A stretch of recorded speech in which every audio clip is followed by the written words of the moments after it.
Hello and welcome to the Data Structure and Algorithms online tutorial video. In this video, we will discuss about B-tree.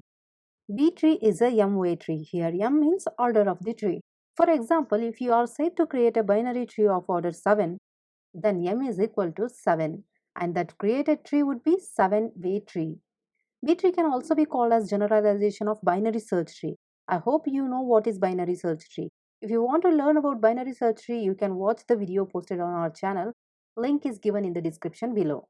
So B-tree can also be called as generalization of binary search tree, where a node can have more than one key and can have more than two children.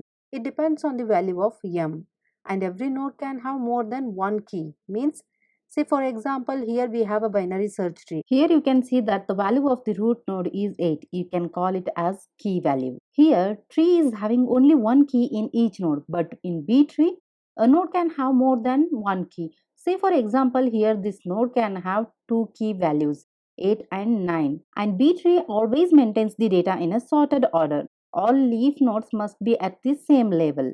B-tree of order M contains the properties. Every node in a B-tree contains at most M children. Every node in a B-tree except the root node and the leaf node contain at least M by 2 children.